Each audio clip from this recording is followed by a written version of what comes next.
नमस्कार मंडळी, food with mamma मध्ये तुमचे स्वागत आहे। आज आपण खूप छान रेसिपी बनवत आहोत।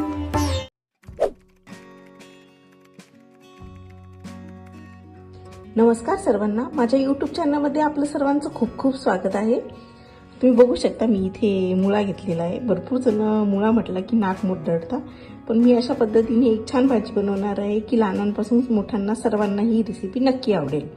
तर चला कृतीला सुरुवात करूया। सर्वप्रथम मी हे जे मुळ्याची पाने एकदम बारीक बारीक चिरून घेणार आहे। तर मुळा ही मी खिसून घेते, याची साल मी काही काढत नाहीये, डायरेक्टच हे खिसून घेते। या मोठ्याने खिसून घेते म्हणजे यामधलं पाणी जरा कमी निघेल। तुम्ही बारीकीने पण करू शकता, त्याने पाणी खूप जास्त निघतं। तर मी या छोट्याने मस्त ग्रेट करून घेते। आता मुळा संपूर्ण पाणी छान निथळून घेतलेलं आहे। आता हे साईडला काढून घेते।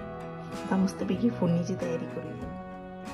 तर सर्वप्रथम मी खलबत्त्यामध्ये साधारण 8 ते 10 लसणाच्या पाकळ्या छान बारीक कुटून घेते आणि मला इथे याच्यासोबत जिरंही कुटून घ्यायचे। तर ते मी साधारण 2 छोटे चम्मच कुटून घेते।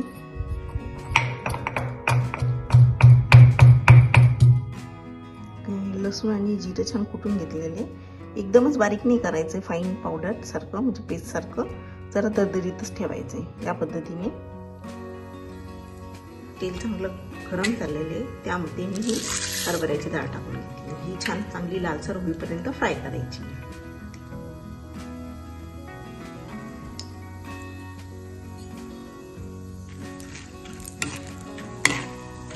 साधारण 1 ते 3 मिनिटांमध्ये ही होते। लो टू मीडियम गॅसवर हे करायचे, एकदमच हाय फ्लेम केलं तर आपली डाळ जळते।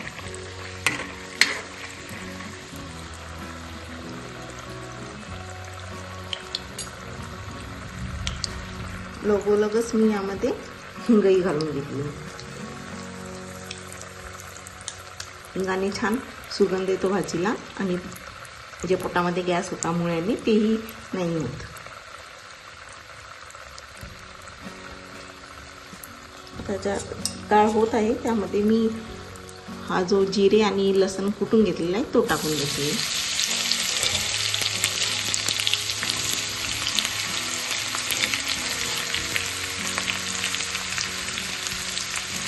आणि हे छान परतून घ्यायचं।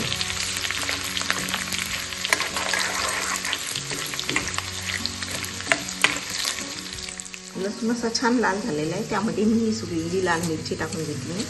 ही साधारण अर्धा मिनिट परतून घ्यायची मस्त।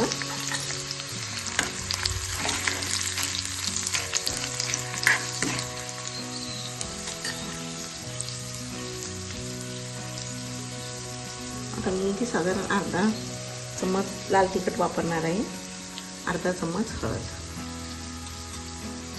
आणि 1 चमचाभर धने पावडर।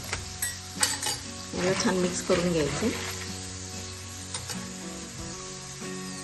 आणि सर्वप्रथम मी हा मुळा घालून घेतली, जो मी स्वच्छ पिळून घेतलेला आहे, आणि याला मिनिटभर परतायचं।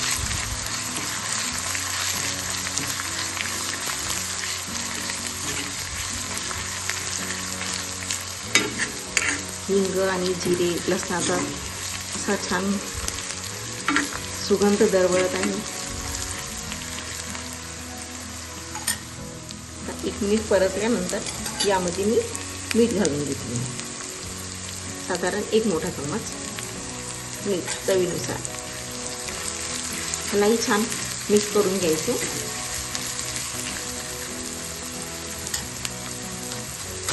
आता जो मुळ्याचा पाला आहे तो यामध्ये टाकून घ्यायचा।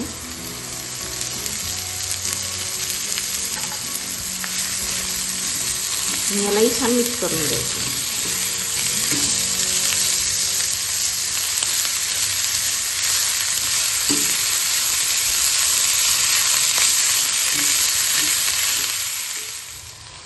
म्हणजे भाजी मस्त शिजली आहे आणि घरभर असा सुगंध येतो आहे, अप्रतिम। चला आता मी गॅस बंद करते